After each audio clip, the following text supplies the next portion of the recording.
start by condemning in its totality the conduct of the elections yesterday and outrightly call for the total cancellation of the election because that was not an election. It is shameful that the unhealthy INEC refused to realize, ameliorate, or palliate the problems they created in the last presidential and governorship elections. Yesterday, in 5 local governments of the Central Senatorial District in Kogi State, there was no election in any. Surprisingly, accreditation was done manually. The beavers was not used. Prepared result sheets manifested even before accreditation took place. The evidence is all over the media. So INEC, as a matter of urgency, must cancel the election. Many areas where I won, after counting, my agents were told that there are no available result sheets to enter the results. And we have evidence to back up this assertion. As I speak to you, it is shameful that this is what our democracy have descended to. INEC have manifested more than ever before that they cannot be trusted, they are biased, they are compromised, and they cannot be a neutral umpire.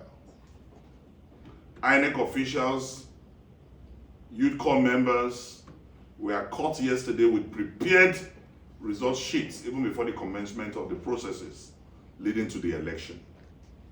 A youth corps member was caught yesterday with 1 million naira in his bag. Complete 1 million naira with a prepared results already.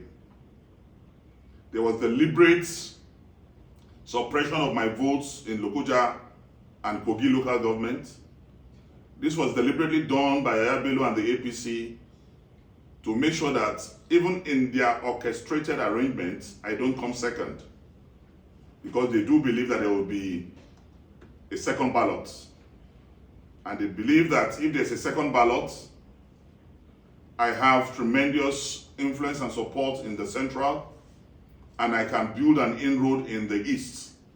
So they will prefer any other person to come second who will find it difficult to have support in the central and in the west. So with these various malpractices that have bedeviled this election, I call for the total cancellation of this election. I call for a total repentance from INEC, where we will now conduct a credible poll. I am not perturbed, I am not worried, I am not disturbed. To the glory of God, I am okay. But it is just pathetic, and I sympathize with the people of Kogi State. I sympathize with the people of the Federal Republic of Nigeria, and I weep for our country. I weep for generations yet unborn, that in the 21st century, you have an umpire, you have an INEC that is biased. You will be shocked, as I am, that after all the promises by Mahmoud Yakubu, that Mahmoud Yakubu cannot wash his hands out of this calamity. There is no way Yahaya Bello and the APC will have access to sensitive INEC documents without the collaboration of the highest level in INEC. They had result sheets before the election. These result sheets are supposed to be in the CBN. They are sensitive materials that should not be tampered with. So how did APC gain access to ballot papers? How did they gain access to original result sheets? It shows that we have no INEC, we have no umpire, we only have an institution that is hiding fraud, that is hiding corruption, and that is aiding rigging. And this particular rigging I have never seen in my life. I have seen digital rigging. I have seen snatching of ballot papers. I have seen writing of results. But this particular system of rigging in Kogi State election yesterday is legendary. It is scientific. It is well planned, well orchestrated, but poorly implemented. The implementation is myopic, is porous, is parochial.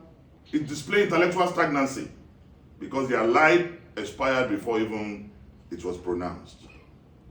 I call on the security agencies who apparently did very well yesterday. I applaud the security agencies for maintaining peace, though the strategy of APC in Kogi election was not violent, because they found out that that may not aid their intended corruption. But I want to state unequivocally that the battle to salvage the people of Kogi State, to me, is a battle of no retreat, no surrender.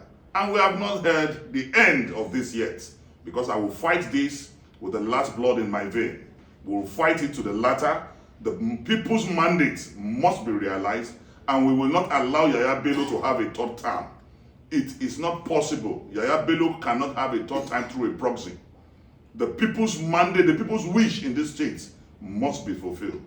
This is not the wish of the people, and I say that we will not allow this to stand. We will wait to see what INEC will do. We will wait to see what INEC and what the reaction of INEC will be. But if they do not carry out ameliorations, we as citizens of this country, within the confines of the law, we will prove that power truly belongs to the people. This is not the end of it. I thank you, Kogites. I thank you, those who came out to vote for me yesterday, but I will try to defend your votes. We will make sure that this satanic manifestation is not allowed to stand. My situation room just released. You will see that in 3 local governments, there was overvoting of 174,000. In 3 local governments, overvoting of 174,000 in 3 local governments. You find out that from INEC portal, this is the accreditation, this is the number. But going to the result sheet, there is overvoting. And in 3 local governments, we computed overvoting in the central of 174,000 in 3 local governments. This is wicked, this is nefarious, this is barbaric, and it's unacceptable. INEC is the bane of our development as a nation. And this is the time for Nigerians to rise and make sure that for the first time, we will, through legitimate process, change the leadership of INEC and then restructure INEC. Sir?